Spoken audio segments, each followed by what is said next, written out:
पाकिस्तान में motor sports वक्त के साथ साथ तेज़ी से मकबूलियत हासिल कर रहा है, जिसमें एक बड़ा किरदार हब रैली ने अदा किया है। हब रैली का आगाज़ 2012 में हुआ। उसकी शुरुआत मोटर स्पोर्ट्स को पाकिस्तान में मुतारफ़ कराने वाले शुजात शेरवानी के सर है। हब रैली के चीफ ऑर्गेनाइज़र अब 11वीं हब रैली का इनेकाद कर रहे हैं। इब्तदाई तौर पर हब रैली 21 अप्रैल से मुनक्किद होना थी, लेकिन बलूचिस्तान में बारिश की सूरत हाल के पेश नज़र इसे मुलतवी किया गया। पाकिस्तान के पहले स्पोर्ट्स चैनल जियो सुपर पर नश्र होने वाली प्रेस कॉन्फ्रेंस में शुजात शेरवानी ने बताया कि बलूचिस्तान में बारिशों की वजह से हब रैली एक हफ्ते आगे बढ़ाई गई है और अब ये मोटर स्पोर्ट्स इवेंट 28 अप्रैल को मुनक्किद होगा। रैली के लिए 51 किलोमीटर का ट्रैक तैयार किया गया है, जिसमें मुल्क भर से टॉप रेसर्स हिस्सा ले रहे हैं। हब रैली की इनामी रकम 50 लाख रुपए है, जिसमें प्रिपेयर्ड, स्टॉक, वुमेंस और वेटरन्स कैटेगरी के मुकाबले मुनक्किद होंगे। 26 अप्रैल को ट्रैक रेकी के लिए ओपन किया जाएगा। 27 को रजिस्ट्रेशन होगी और 28 अप्रैल को मुकाबले मुनक्किद होंगे। प्रेस कॉन्फ्रेंस के दौरान ड्राइवर रोनी पटेल, टेक्निकल कमेटी के सरबराह रेहान सिद्दीकी, सिंध मोटर स्पोर्ट्स के सरबराह नदीम खान और वुमेन ड्राइवर दीना पटेल भी मौजूद थीं।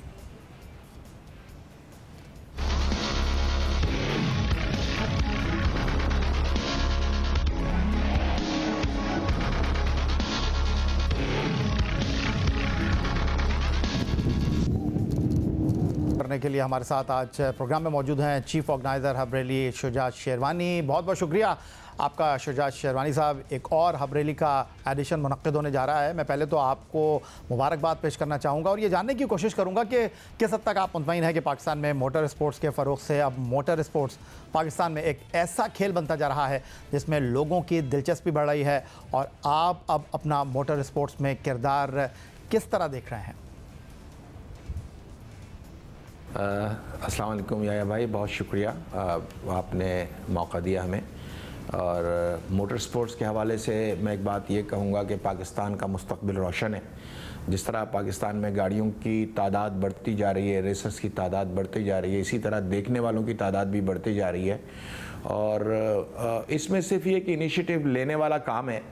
जो जितना ज़्यादा इनिशिएटिव लेंगे, प्राइवेट सेक्टर जितना इनिशिएटिव लेगा, उतना ये स्पोर्ट्स ग्रो करेगा।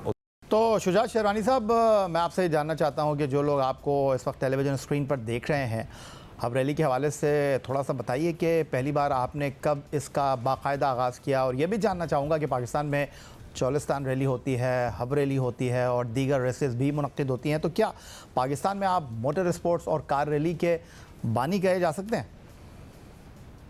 इस हवाले से रेसिंग का शौक़ तो मुझे कोई 45-50 ईयर्स हो गया। जब आज से कोई 1982-83 में रेस हुआ करती थी, तो हम गवादर, पसनी और डिफरेंट जगहों के ऊपर, कराची में, घरों में, इन सारी जगहों में हिस्सा लिया करते थे। बट आहिस्ता आहिस्ता ये शौक़ बढ़ता चला गया और लोगों में अवेयरनेस आती चली गई। तो 2040 में जब हम के साथ मुंसलिक हुए, तो हमने ये सोचा कि क्यों ना अपना एक ब्रांड इस्टेब्लिश किया जाए और एक रेस कराई जाए। तो हब के मुकाम पे, और उसके लिए ज़रूरी था कि कोई एक डिफरेंट चीज़ लाई जाए मार्केट में, और उसमें हमने एक छोटा फॉर्मेट रैली क्रॉस का फॉर्मेट इंट्रोड्यूस कराया। रैली क्रॉस मकसद ये था कि रेस तो बड़ी होती थी, चौलिस्तान हमसे पहले होती थी, और वो कोई 400, 500, 300 किलोमीटर की रेस होती थी। बिल्कुल इसी तरह मैं कहता हूँ, कभी जैसे एक टेस्ट मैच होता है 5 दिन का, उसमें सिर्फ रेसर का शौक़ होता है, देखने वालों का 5 दिन 4 दिन तक शौक़ नहीं होता। तो मैंने ये सोचा कि क्यों ना एक सर्किट स्टाइल पे काम किया जाए, और वो पहला शौक़ हमने किया 12 किलोमीटर का ट्रैक बना के 2014 में। और वो रेस इतनी पॉपुलर हुई क्योंकि कराची से करीब हब का मुकाम था, और इतनी पॉपुलर हुई, लोगों ने इतना पसंद किया कि वो एक कंटिन्यू हमने उसको एक अपना प्रोजेक्ट बना लिया। और अल्हम्दुलिल्लाह आज हम 2024 में बैठे हैं और ये 11वां एडिशन है, और लोगों का बड़ा पसंदीदा फॉर्मेट है ये। इस फॉर्मेट के हवाले से मैं थोड़ा सा और बता दूं कि लोग कहते हैं कि आप बड़ी रेस क्यों नहीं करते। तो हमेशा जैसे एक टेस्ट मैच होता है 5 दिन का और एक 20-20 क्रिकेट, तो मेरा जो फॉर्मेट है ना, मैं इसको बड़ा करना भी नहीं चाहता, not more than 50 kilometre.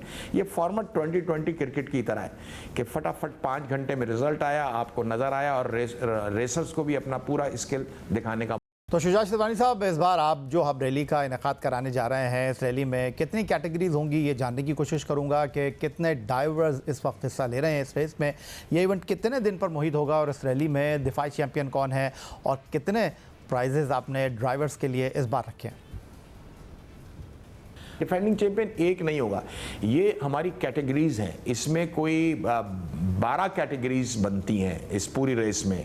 4 prepared class जिसमें बड़े रेसर्स हैं जिनकी गाड़ियां बड़ी गाड़ियां हैं, और 4 स्टॉक क्लास जिसके अंदर स्टॉक गाड़ियां जो जेन्युइन है वो जेन्युइन गाड़ियां हैं, उनमें कोई मॉडिफिकेशन नहीं है। इसी तरह एक लेडीज क्लास है और एक दूसरी वेटरन्स क्लास है। तो हर क्लास का अपना एक चैंपियन है, जैसे फॉर्मेट होता है ना डिफरेंट, इसी तरह इसका भी एक फॉर्मेट है। तो डिफरेंट है, डिफरेंट चैंपियंस हैं और हर चैंपियन जो है वो अपनी जगह एक अहमियत रखता है। पूरे ट्रैक का FTD कहलाता है, फास्टर ट्रैक ऑफ डे। वो लास्ट टाइम हमारा एक पंजाब का रेसर था, वो है और उम्मीद है कि इस साल भी वो है। और कंपटीशन सख्त है। नादिर मक्सी साहब हैं, साहबजादा सुल्तान हैं, जैन महमूद साहब हैं, बड़े रेसर सिंध पंजाब के बलूचिस्तान के काफ़ी सारे रेसर हैं। तो इस दफ़ा मुकाबला ज़रा सख्त होने का इम्कान है। चलें, ये तो आपने अच्छा हुआ बता दिया कि इस बार हब रैली जो कि 28 अप्रैल को मुनक्किद होने जा रही है, जिसके मुकाबले पाकिस्तान के पहले स्पोर्ट्स चैनल जियो सुपर पर आप लोग देख सकेंगे। वहाँ पर सख्त और दिलचस्प मुकाबले मुनक्किद होने वाले हैं। तो शेरवानी साहब, ये भी बता दीजिए, जिस तरह आपने कहा कि एक कैटेगरी की रेस नहीं है, ख़वातीन को आपने इस रेस में मुतारिफ़ कराया है, तो वक्त गुजरने के साथ साथ ख़वातीन रेसर्स की तादाद में इजाफा भी हुआ है। और आपकी इस रेस में इस बार कितनी कैटेगरीज आपने रखी हैं ख़वातीन की?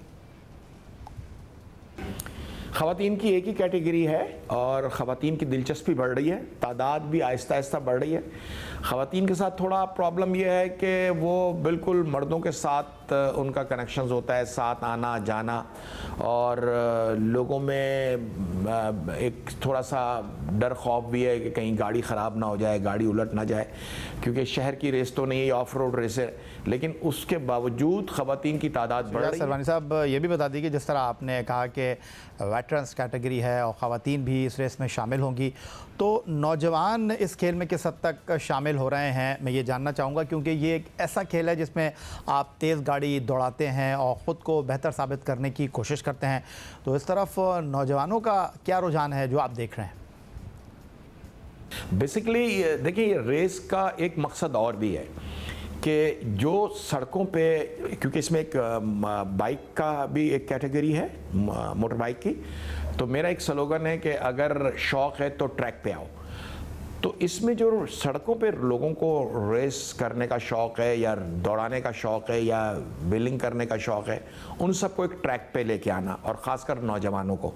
तो स्टॉक कैटेगरी जो है वो है ही नौजवानों की। वो एक तरह से वहाँ आके सीखते हैं, ट्रैक पे सीखते हैं, गाड़ी की हैंडलिंग सीखते हैं, गाड़ी को किस तरह चलाया जाए, गाड़ी को किस तरह घुमाया जाए, गाड़ी को किस तरह ड्रिफ्ट किया जाए।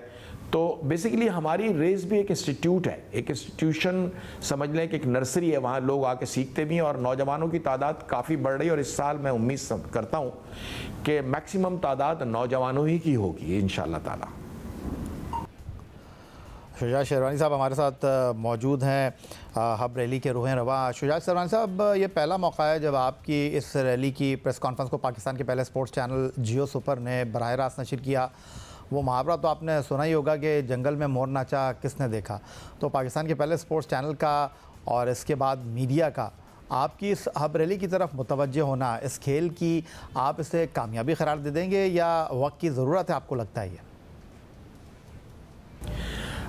देखें, ये वक्त की ज़रूरत भी है, लेकिन कामयाबी का राज भी अपनी जगह पे है, मगर मीडिया का कंट्रीब्यूशन बहुत बड़ा है मेरी रेस में, ख़ासकर क्योंकि ये रेस कराची और बलूचिस्तान का हब है, तो इसका नाम भी हब रैली रखा है इसी हवाले से कि दोनों की नुमाइंदगी करती है। तो इसमें मीडिया का बहुत बड़ा रोल होता है हमारी इस रेस में, और बहुत ज़्यादा कवरेज की जाती है, कवरेज दी जाती है। रेसें बहुत सारी होती हैं, लेकिन आपने एक जो बात की ना, जंगल में मोर नाचा किसने देखा, और मीडिया ही ज़ाहिर है जब ये सारी चीज़ें दिखाता है तो लोगों को शौक़ भी पैदा होता है।